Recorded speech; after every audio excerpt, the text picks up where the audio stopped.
Hello again and welcome back to my channel. Today I have something that is super cool. I'm going to show you my collection of original patterned model 1910 equipment. Hi, so for those of you, many of you have probably seen videos of the 1910 model 1910 stuff that was used in World War One. But just in case you didn't know, there was actually an original 1910 which was in the pea green color, and it actually had different snaps, and I'm going to go through them and show you. Now, there is one difference between what I have and the first pattern, and I'm going to go through that in a minute. But what I basically have is a 1912 patterns, and yet even though in 1914, 15, 16, you started to see the khaki colored cartridge belts with the snap buttons. This one here was still made in 1917, so for some reason they still kept making them later on. And let's just see the differences here. So this here is what you call the Eagle Snap. As you can see, there's an eagle. See if you can focus on it. I hope we can. Yeah, there we go. Okay, and if you look around, there's no rim to it. Later, they added a rim around the snap. Now, there was a Marine version of this, and of course that one would have the Marine symbol on it. But so basically what you would do here is that these patterns here had an inside strap, and what you would do is you would put the front end first, because it drags down this strap, snap it into place, and then put the rear one in, and there you go. That's how it would work. So you would unsnap, use the one in the back first, unsnap, and then use the second one. So that's how that would work. The later models, especially when you start to see the khaki, they didn't have this anymore. So as you can see, these buttons here, they're generally called like spring snaps. They still make them today, but you don't see them too often. I actually have some on my work jacket, and basically what's inside is a spring. You can kind of see it in there. It's a spring inside here, and it spring snaps around this little nipple here. Here you have a little stud for the retaining snap.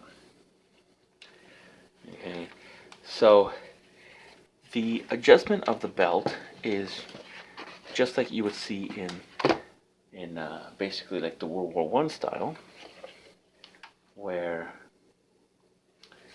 you have this metal piece here that helps to keep it in place, and then you have these little hooks that hook up to all these other little eyelets right here that you can see right here in the middle.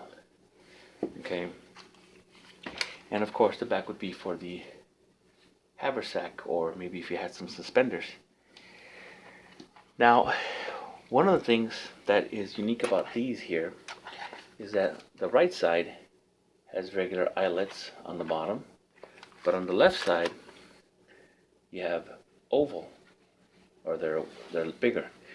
Both of these models basically have that, which indicates that they are more the 1912, kind of like the slightly second model. Now the original 1914 khaki, the first ones also had the elongated eyelets. Now, that was for specifically, for example, if you were going to put your medical pouch in one, okay, and then right next to it, you would put, for example, your canteen, okay, for example, okay. So basically, instead of going from, you'd skip one and put it here, you would actually, instead of putting it here, you would actually share an eyelet. And that's basically all it was. But they did away with that. That's why they're elongated, because they're meant to share two wire equipment. So these are really cool. As you can see, the color on both of them is a little bit different. This one on the bottom is a little bit on the darker side than the one on top. But they're both the pea green pucker pouch, original patterns of the 1910. And of course, the front snap is very similar to what you see for the World War One, right? Very similar. And up here, of course, you would hook up your suspenders or your haversack. Alright, so that's pretty cool. I like that. Now, I just showed you this little thing right here. This is the pattern 1907 medical kit, or the little first aid pouch. And this one also has little tiny snaps. And it has big wire here. This is quite a bit different than I think it's quite a bit different than the World War One. And of course, the World War Two was made of much stronger looking material. It's a very thin wire, very thin. But this is the original. It's pretty cool. Now, as I also showed you, my original 1910 pea green Eagle Snap canteen cover. I was never able to get the cup for this one, but anyway, it looks pretty much similar to the other ones except for the Eagle Snap. Now let me show you a little something here.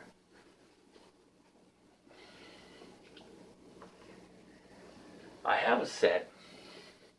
do have a set of repros for everything I'm going to show you. But the problem with the repros is that they were not as dark a green, as you can see. They were not quite as dark a green, and they did tend to fade quite a bit, pretty fast. I don't know, that just happens.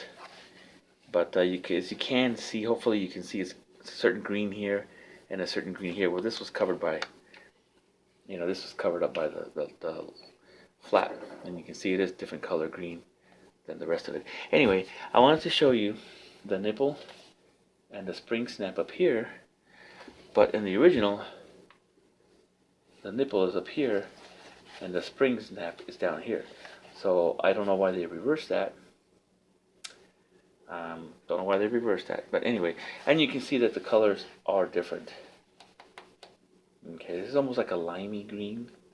It's like a more dark green, olive, pea green, yeah, pea green. So that's that. Now, I'm sure you've all seen the World War One mess kit. Tons of these being sold on eBay. 20 bucks, 30 bucks. Still lots and lots of them available. Now here's something you have a hard time finding, except that you can now kind of Mickey Mouse it. That is the World War One, pre-World War One, actual pre-World War One canteen. This is the real deal.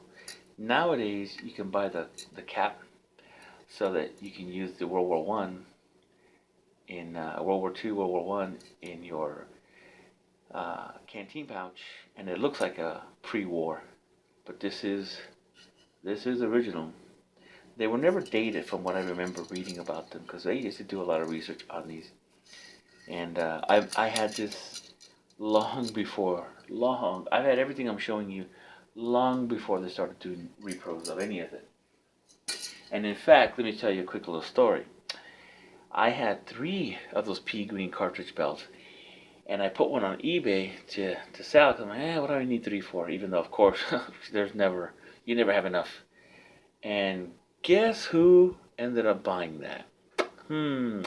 Little unknown company called What Price Glory. Okay, they're not unknown, they're very well known. Maybe a year after that or something like that, that's when they started selling their cartridge pouches. So he's like, hey, that's pretty cool. Because I'd met him before, and I knew the company before. I'd bought some things from them before, so I just thought it was kind of cool that hey, they bought it from me. Anyway, kind of stupid, I know.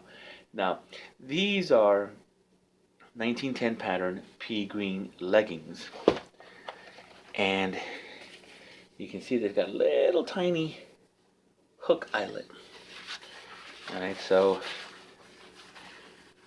you would pass in through here, it comes out here, goes around and then back inside, and then it pops out again up here, and you tie it down. And on the inside, they have this thing here to hook up to your ankle boots, so that this thing doesn't slip around too much. And it's got a bunch of, normally these are numbered, a number 3, 4, 5, and such. Number 3 was the one that was most popular for today's chunky monkey men. So anyway, this is original, and I've used these several times. And over here, just showing you, I got another. These were not so pea green. These were a little bit more on the khaki side. And you can see how big. These were like somebody with massive calves. But this is all original stuff. Here's a little bit more beat up, but size 16. Yeah, I think that was my size. I'm not sure anymore. But see, I'm just showing you that they did come in like slightly different colors. You can see all the colors right here, right? Look at that! Wow. You got the pea green down here, then sort of brownish, then tannish, then tan. So yeah, so they came in different colors, but what basically they are is, in here there's a piece of metal, and I don't want to bend it, but it is very easy to bend, just to give it some rigidity. And anyway, you've seen that, so if you ever see some of these, again, I think I had reproductions of these and I didn't like them. They were too light in color, and they did tend to fade a little bit. Now, this is something that's kind of cool. This, even though it's it's still in great condition. I don't know, maybe somebody sometime in the future of this thing made it darker or whatever. But this is an original shovel cover, and you can tell that this part is most definitely original, absolutely. And these rivets are original. These are not new in any way, shape, or form. Now this, of course, is something that I added to it. Looks horrible, and I'm not sure if this was added to at another time, because it's pretty big. It's pretty damn big. But this is definitely original, and it's got sort of like a khaki green. It's a mixture, khaki green. Now, what is cool about this shovel is that this is an original shovel, pre-World War One pattern. Now, if you guys know anything about these shovels, you're probably looking at it going, what's the difference, dude? First of all, I did paint this 15, 20 years ago, something like that. But here is the difference. If you didn't know the first pattern, there you go. Now you do. The first pattern didn't have metal in the back here to give it a reinforcement. So it was just bare wood and then metal on one side. So that's basically the difference of the first pattern. And all my stuff is original. Woo!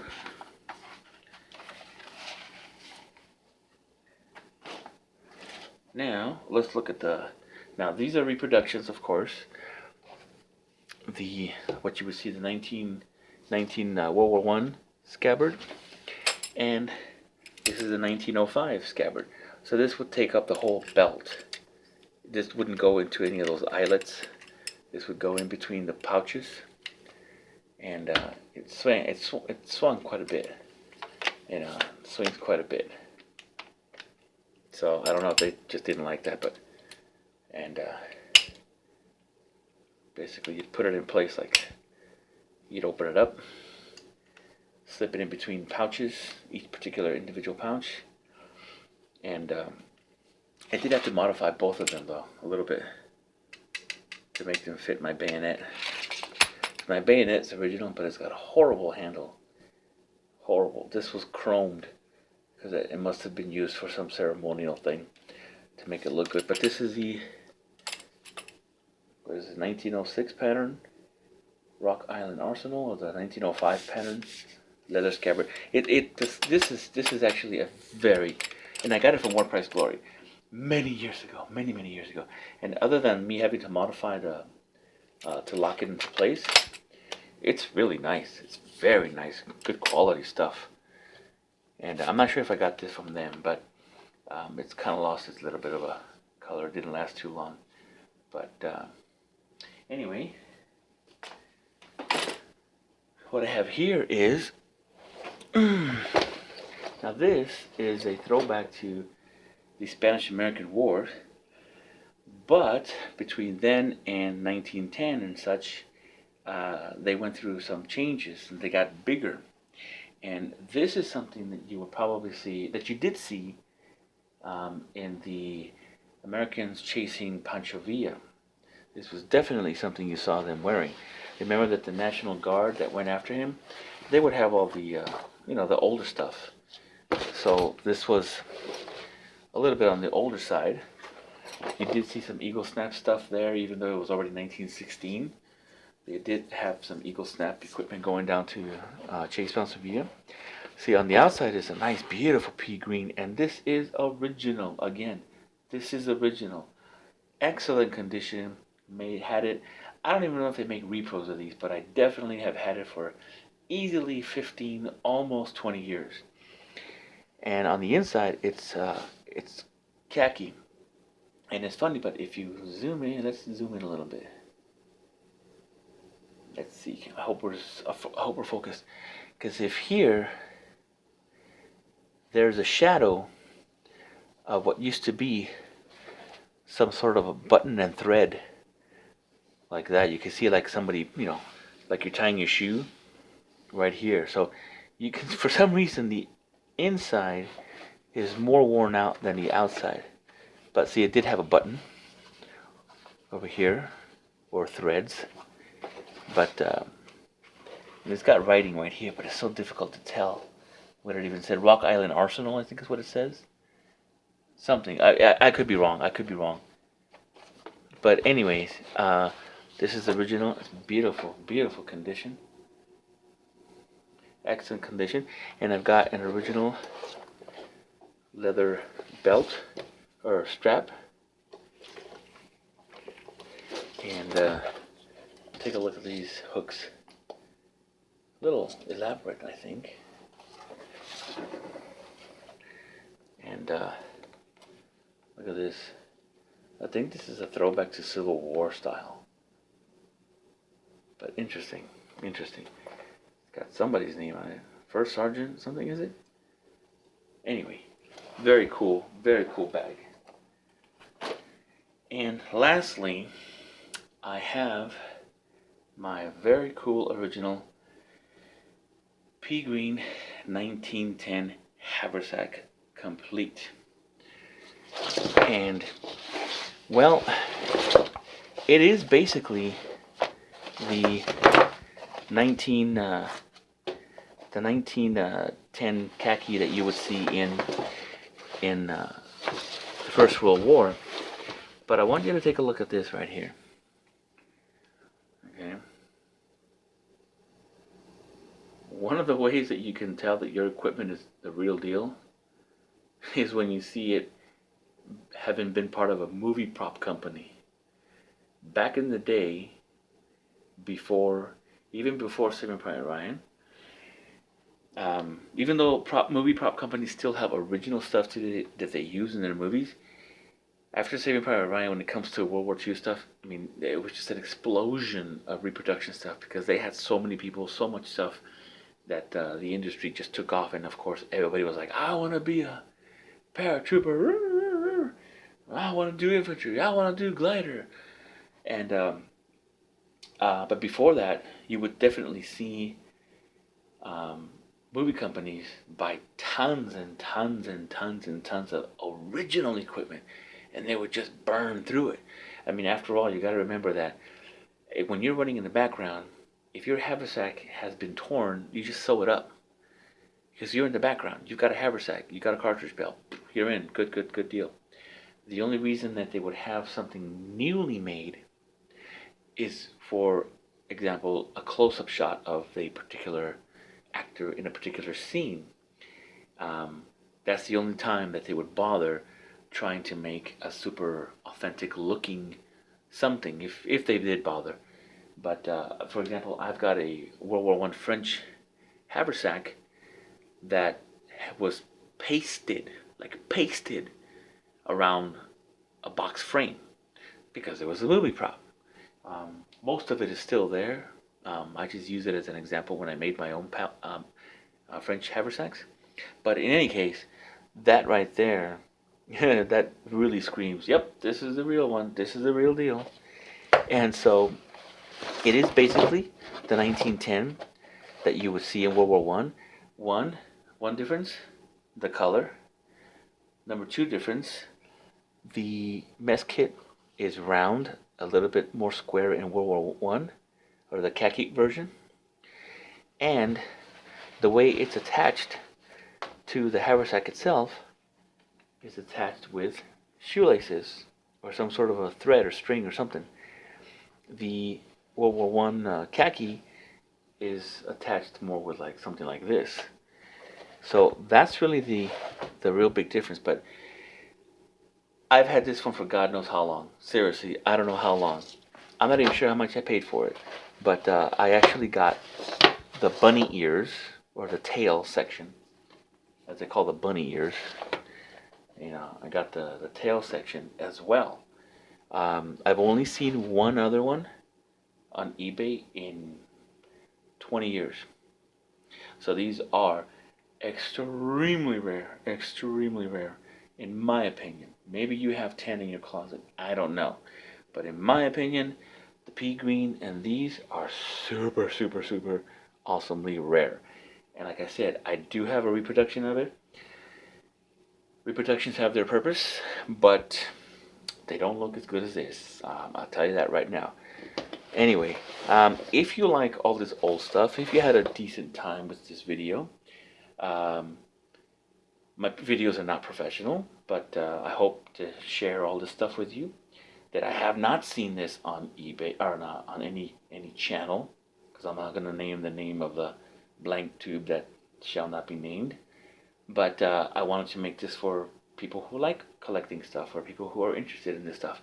So if you like this, please look up my next channel, my next movie, or my next video coming up, where I'm going to look at my older pre-1910 stuff, which is not a lot, but it's still pretty cool. And I hope you enjoy it. If hopefully I'll get to see you, or you'll see my video next time. All right, man. Take care.